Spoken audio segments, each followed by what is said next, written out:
দেশের সবচেয়ে গুরুত্বপূর্ণ আলোচনা হচ্ছে নির্বাচন। মানে নির্বাচনটা কবে হবে? নাকি সামনে অক্টোবরে হবে, নাকি সামনে ডিসেম্বরে হবে, নাকি আগামী বছরের মাঝামাঝি হবে, নাকি তারও দেরি করতে পারে।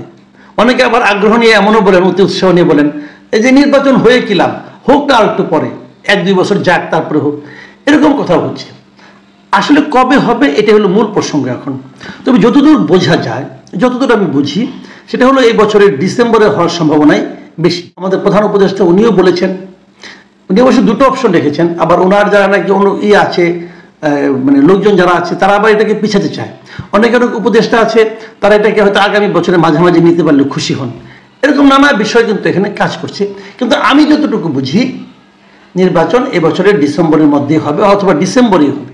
যদি ডিসেম্বরে হয় তাহলে আরও 9 মাস সময় আছে নির্বাচন হওয়ার। নির্বাচনে কোন কোন দল অংশ নেবে এটা নিয়েও বিস্তর আলোচনা। বিএনপি অংশ নেবে, এটা আমরা জানি। জামাত ইসলাম অংশ নেবে, সেটাও আমরা জানি। আর এর বাইরে বিএনপির যে জোটবদ্ধ হয়ে তাদের সঙ্গে আরও কিছু লোক, আরও কিছু দল, ছোট ছোট দল, তারা অংশ নিতে পারে। ইসলামপন্থী দলগুলো একত্র হতে পারে, আবার নাও হতে পারে। এবি পার্টি একটা বড় দল, তারাও অংশ নেবে। এরকম দল আছে অনেকগুলো।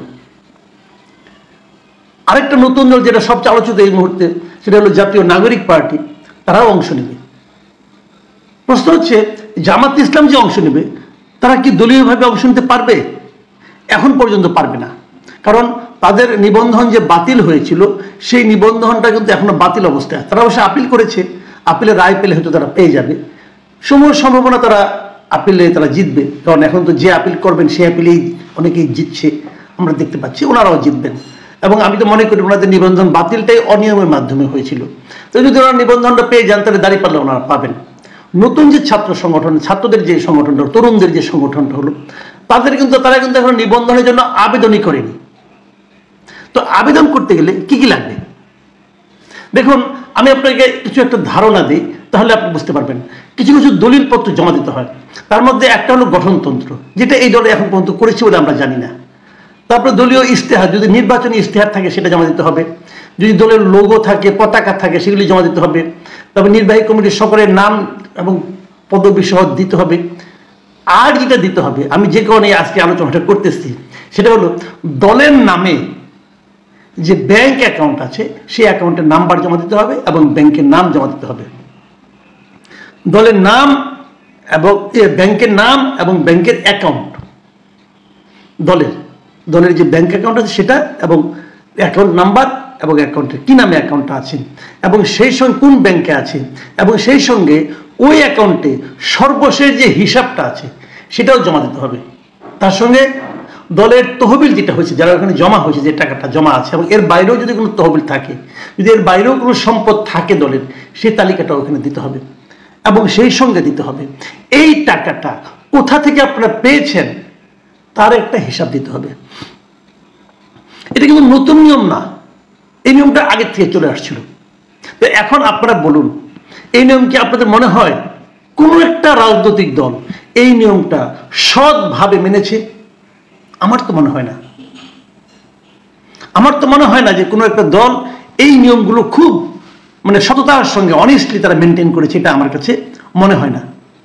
তাহলে এই দলটা তো হবে, নতুন যে দল হবে তাদের কাছ থেকে আমরা দাবি করছি। এখন তারা বলবেন, ভাই আমাদের খালি দাবি করছেন, অন্য কারো কাছ থেকে দাবি করছেন না, এটা কেমন হলো? না, এবার আমরা নতুন নির্বাচন কমিশন এসেছি, এটা কিন্তু নির্বাচন কমিশনের হাতে। নির্বাচন কমিশন যদি বলে আপনাদের হিসাব আমাদের কাছে গ্রহণযোগ্য মনে হয় নাই, আমরা এটা জাজ করতে চাই, তারা কিন্তু করতে পারে। আমি এবার চাইবো, গত কয়েকদিন ধরে আমি বলে আসছিলাম যে নতুন দলের হিসাব আমরা দেখতে চাই।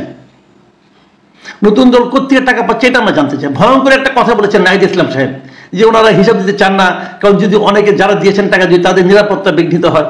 এটা আরো ভয়ঙ্কর কথা। ভয়ঙ্কর এই কারণে, তাদের নিরাপত্তা বিঘ্নিত হওয়ার কারণ উনি কেন দেখছেন? তার মানে ওই লোকগুলির কি ইনকাম বৈধ উপায় হয় নাই, এই জন্য নিরাপত্তা বিঘ্নিত হচ্ছে, মানে অবৈধ টাকা আপনাদেরকে দিচ্ছে, এই প্রশ্নটা কিন্তু উঠবে। যে কারণে আমি মনে করি প্রত্যেকটা উৎস সম্পর্কে ধারণা থাকতে হবে। এবং এখানে তো বলাই হয়েছে, নিয়মিত আছে যে আপনাকে এই দলের তহবিলের উৎসটা বর্ণনা করতে হবে। এখন যদি উৎসে আপনি বিবরণ দিতে চান, ওখানে আপনি লিখতে পারবেন না যে নাম প্রকাশে অনিচ্ছুক একজন দিয়েছেন, এটা চলবে না ভাই।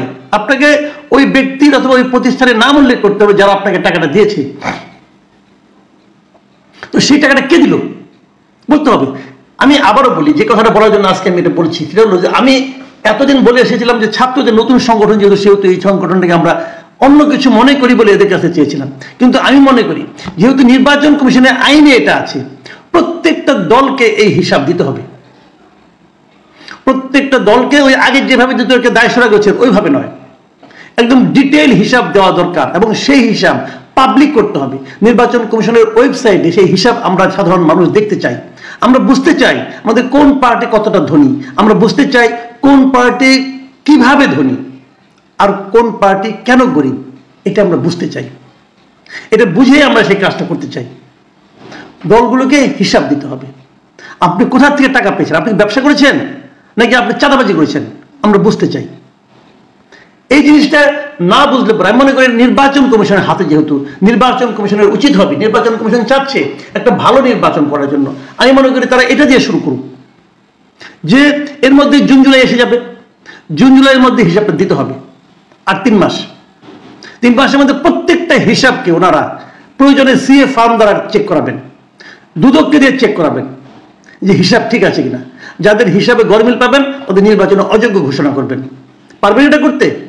যদি এটা করতে পারেন তাহলেই বুঝবো যে এই নির্বাচন কমিশন ভালো কিছু করতে চায়, নতুবা সেই গড্ডালিকে প্রবাহিতরা গা ভাসাতে চায়। এবং আমি পলিটিক্যাল পার্টিগুলিকে বলবো, আপনাদের যত অর্থে যত উৎস আছে সেই উৎসকে আপনারা ট্রান্সপারেন্ট করেন, আপনাদের নিজস্ব ওয়েবসাইটে জনগণের সামনে ওপেন করে দেন, বলে দেন আমরা টাকাটা এভাবে পেয়েছি। কাজে আমরা বুঝতে চাই আপনার নির্বাচিত হওয়ার পর কোনো পার্টিকুলার ব্যবসায়ী, কোনো আলিগারকে জন্য আপনারা কাজ করছেন কিনা, কোনো ওই রকম ব্যবসায়ী যারা নাকি বিদেশে প্রচুর অর্থ পাচার করেছে বলে আমরা আগে জেনেছি শুনেছি, তাদের নাম আপনাদের তালিকা আছে কিনা এটাও আমরা দেখতে চাই। কাজেই ট্রান্সপারেন্সি মূল বিষয়, সে ট্রান্সপারেন্ট হন, জনগণের আস্থা অর্জন করুন, তারপরে আপনার নির্বাচনে আসেন। আরেকটা কথা বলা দরকার, যে কথাটা খুবই জরুরি বলে মনে করি, এই যে আইনগুলো আছে এই আইনের পাশাপাশি কিন্তু এই আমাদের নির্বাচন ব্যবস্থা বিষয়ক যে সংস্কার কমিশন হয়েছে তারাও কিন্তু কিছু সুপারিশ করেছে। সেই সুপারিশে আগের অনেক কিছু বাদ দেওয়া হয়েছে, কিন্তু আগে অনেক কিছু চেঞ্জ করা হয়েছে। যেমন ধরেন আগে বলা হয়েছিল যে কতগুলো জেলায় কমিটি থাকতে হবে, যে কমপক্ষে 21টা জেলায় কমিটি থাকতে হবে, 100টি উপজেলায় কমিটি থাকতে হবে, সেটা কিন্তু এখন চেঞ্জ হয়েছে। চেঞ্জ হয়ে কমে গেছে যে 7টা জেলায় কমিটি থাকলে চলবে, অথবা 24 থেকে 25টা উপজেলায় কমিটি থাকলে চলবে, এটা এখন নতুন প্রস্তাবে বলা হয়েছে। আমার প্রশ্ন হলো যে এই যে নির্বাচনটা হতে যাচ্ছে সেটা কি সংস্কার প্রস্তাবের আলোকে হবে নাকি আমাদের যে আইনগুলো আগে আছে তার আলোকে হবে? আমার ধারণা ডক্টর ইউনূস যখন সবাইকে নিয়ে বসবেন তখন হয়তো এই বিষয়টা সুরাহা হবে। যেভাবে হোক নিয়মের মধ্যে থাকুক। এবং আমি আরেকটা প্রস্তাব দিতে চাই, সেটা হলো স্বতন্ত্র প্রার্থীদের যে নির্বাচনে যে বিধিনিষেধগুলো আছে সেটাকে আরো কতটা ইজি করা যায় সেদিকেও সবাই নজর রাখবেন।